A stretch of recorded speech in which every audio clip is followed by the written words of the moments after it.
কথায় আছে মাছের মধ্যে রুই আর শাকের মধ্যে পুঁই। তো সেই পুঁই শাকের এক দুর্দান্ত রেসিপি নিয়ে চলে এসেছি আপনাদের সামনে আজকে। তো নমস্কার বন্ধুরা, নীলা রান্নাঘরে আপনাদের সবাইকে অনেক অনেক স্বাগত জানাই। আশা করি সবাই খুব ভালো আছেন ও সুস্থ আছেন। চলে এসেছি আপনাদের সামনে আজকে পুঁই শাকের একটি দুর্দান্ত রেসিপি নিয়ে। তো আমার চ্যানেলে যারা নতুন বন্ধু, যদি আমার ভিডিওটি ভালো লেগে থাকে তাহলে অবশ্যই আমার চ্যানেলটি সাবস্ক্রাইব করে পাশে থাকা বেল আইকনটি অন করে দেবেন, যাতে আমি কোনো ভিডিও ছাড়লে তার নোটিফিকেশান আপনাদের কাছে পৌঁছে যায়। তো দেখুন বন্ধুরা, আমি এখন চলে এসেছি বাগানে। তো এই বাগানে অনেক পুঁই শাক হয়েছে, এখান থেকে কিছু শাক আমি কেটে নেব। তো কত সুন্দর পুঁই শাকগুলো হয়েছে দেখুন, একদম টাটকা টাটকা পুঁই শাক, খেতে কিন্তু দুর্দান্ত লাগে। তো আমি আজকে যেভাবে পুঁই শাক রান্না করব, তো ইউটিউবে কিন্তু এর আগে এভাবে কেউ রান্না করে দেখায়নি। তাহলে আসুন দেখে নেওয়া যাক আমার এই আজকে রেসিপি। তো পুঁই শাক আমরা বাড়িতে অনেকভাবেই রান্না করে খেয়ে থাকি, যেমন পুঁই শাকের রায়তা বা মিষ্টি কুমড়ো দিয়ে পুঁই শাকের ঘন্ট, পুঁই শাকের ছেঁচড়া। তো বিভিন্ন রকমভাবে আমরা রান্না করে খেয়ে থাকি। তাহলে আমি কীভাবে রান্না করি আসুন সেটা দেখে নিই। তো এখানে আমি পুঁই শাকগুলো কেটে নিয়েছি। তো ডাঁটাগুলো আলাদা করে ভালো করে কেটে নিয়েছি, খুব ভালোভাবে আঁশ তুলে নিয়েছি। আর পাতাগুলো আমি এখানে ছোট ছোট করে কেটে পরিষ্কার করে ধুয়ে নিয়েছি। আর এখানে আমি নিয়ে নিয়েছি কয়েকটা কুঁদরি, লম্বা করে 4 ভাগ করে কেটে নিয়েছি। নিয়ে নিয়েছি আলু ও নিয়ে নিয়েছি কয়েকটা বেগুন। তো আপনারা আপনাদের পছন্দ মতো সবজি নিয়ে নিতে পারেন। এখানে মশলার জন্য নিয়ে নিয়েছি আমি 1/2 টেবিল চামচ জিরে বাটা, 1/2 টেবিল চামচ আদা বাটা ও 1 টেবিল চামচ সরষে বাটা।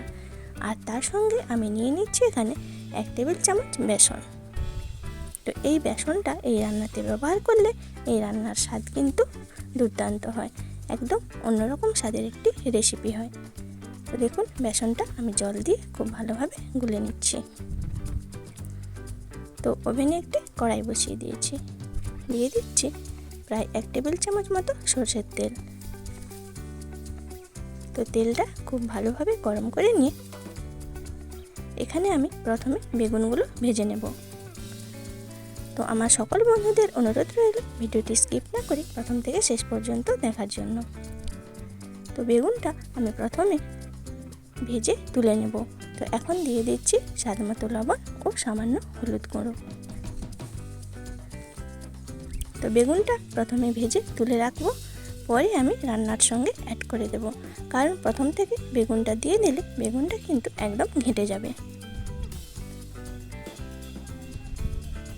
তো দেখুন, বেগুনটা মোটামুটি এইভাবে ভেজে নিয়ে আমি এখন তুলে নিচ্ছি।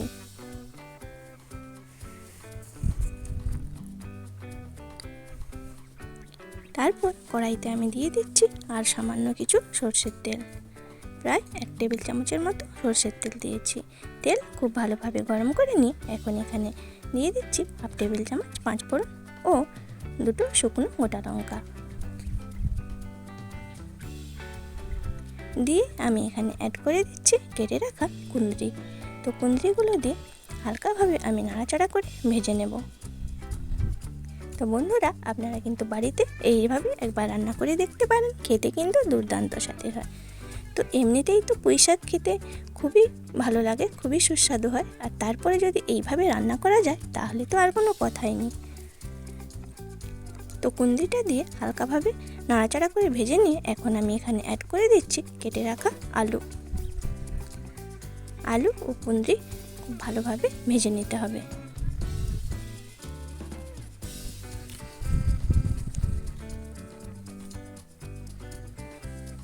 তো দেখুন, এখানে আমি প্রায় 5 থেকে 6 মিনিট ভালোভাবে নাড়াচাড়া করে কুঁদরি ও আলু ভেজে নিয়েছি। তারপরে আমি এখানে অ্যাড করে দিচ্ছি কেটে রাখা পুঁই শাকের ডাঁটা ও পুঁই শাক দিয়ে খুব ভালোভাবে নাড়াচাড়া করে নেব।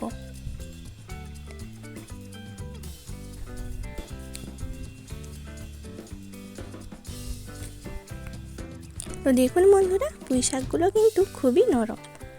তো এখনই আমি লবণটা দেব না, তো শাক কিন্তু অনেকটাই জ্বরে যাবে। তো তারপরে আমি পরিমাণ মতো লবণটা দিয়ে দেব। তো দেখুন পুঁই শাকটা সবজির সঙ্গে ভালোভাবে নাড়াচাড়া করে নিয়ে একটা ঢাকনা দিয়ে দিয়েছিলাম। তারপর ঢাকনা খুলে আবার নাড়াচাড়া করে নিলাম। এইভাবে ঢাকনা দিয়ে ও খুলে আমি প্রায় 5 থেকে 6 মিনিট মতো সবজিটা ভালোভাবে নাড়াচাড়া করে নেব। তো দেখুন শাকটা কিন্তু অনেকটাই জ্বরে গিয়েছে। তো এখন আমি এখানে দিয়ে দিচ্ছি স্বাদ মতো লবণ ও পরিমাণ মতো হলুদ গুঁড়ো দিয়ে খুব ভালোভাবে নাড়াচাড়া করে নেব।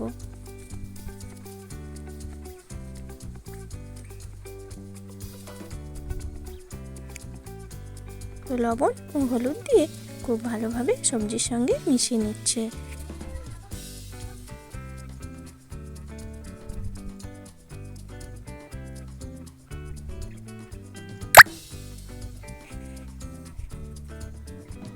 তো দেখুন এইভাবে নাড়াচাড়া করে শাক থেকে যে জল বেরিয়ে যাবে তো সেই জলটা খুব ভালোভাবে শুকিয়ে নিতে হবে।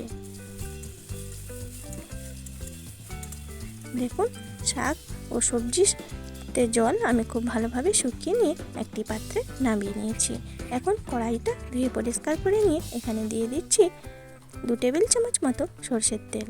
তো তেল খুব ভালোভাবে গরম করে নিয়ে তারপরে আমি এখানে অ্যাড করে দিচ্ছি 2টো মিডিয়াম সাইজের কেটে রাখা পেঁয়াজ। তো তারপরে আমি এখানে দিয়ে দিচ্ছি খুব সামান্য লবণ, যাতে পেঁয়াজটা খুব তাড়াতাড়ি ভাজা হয়ে যায়।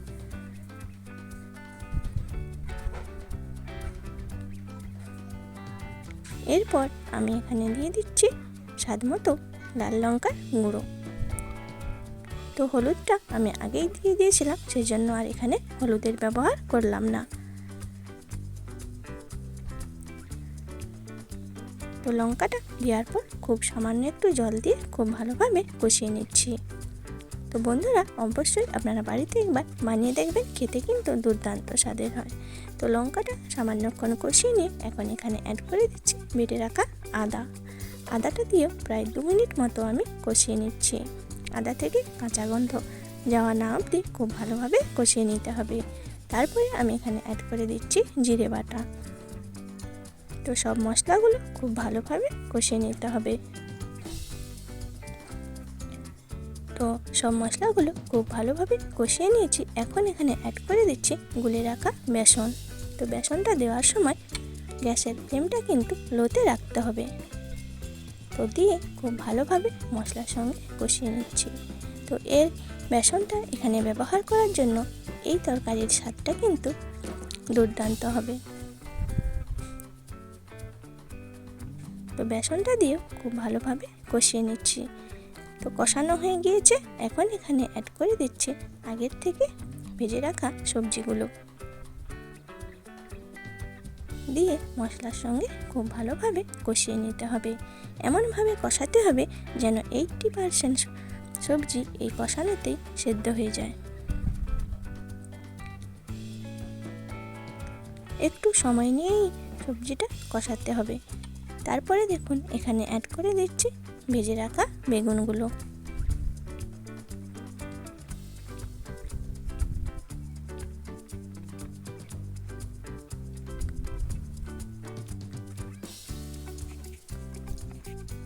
সবশেষে এখানে দিয়ে দিচ্ছি 1 চামচ সরষে বাটা।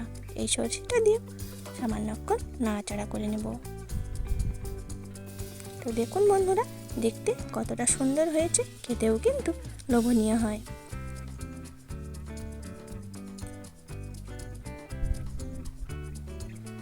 তো সব মশলা দিয়ে খুব ভালোভাবে কষানো হয়ে গিয়েছে। তারপরে আমি এখানে অ্যাড করে দেব খুব সামান্য জল। তো যেটুকু সবজি সেদ্ধ হতে বাকি আছে তো সেই পরিমাণ মতো আমি কিন্তু এখানে জল দিয়ে দেব।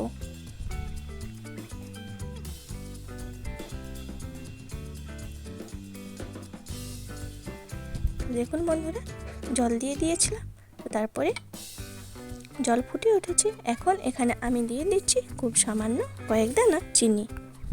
তো রান্নাতে চিনিটা দিলে কিন্তু নুন চিনির ব্যালেন্সটা খুব সুন্দর হয় আর তরকারির টেস্টটা খুব ভালো হয়। তো দেখুন বন্ধুরা আমার পুঁই শাকের রেসিপি একদমই রেডি। দেখতে কতটা সুন্দর হয়েছে ও কতটা লোভনীয় হয়েছে। তো বন্ধুরা, কেমন লাগলো আমার এই আজকের রেসিপিটি অবশ্যই কমেন্টে জানাবেন। ভালো লাগলে একটি লাইক করে চ্যানেলটি শেয়ার করে দেবেন, তাহলে আপনারাও বাড়িতে বানিয়ে ফেলুন এরকম দুর্দান্ত স্বাদের পুঁইশাকের নতুন রেসিপি। তো এরকম নিত্য নতুন রেসিপি পেতে অবশ্যই আমার চ্যানেলটি সাবস্ক্রাইব করে পাশে থাকা বেল আইকনটি অন করে দেবেন, যাতে আমি কোনো ভিডিও ছাড়লে তার নোটিফিকেশান আপনাদের কাছে পৌঁছে যায়। তো এখন আমি আপনাদের একটি প্লেটে সার্ভ করে দেখিয়ে দিচ্ছি।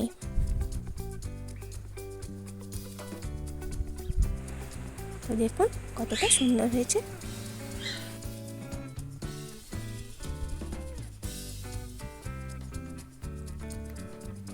তো সবাই ভালো থাকবেন, সুস্থ থাকবেন। আজকের মতো এই পর্যন্ত। চলে আসবো আরও কোনো নতুন রেসিপি নিয়ে। ভিডিওটি সম্পূর্ণ দেখার জন্য অনেক অনেক ধন্যবাদ।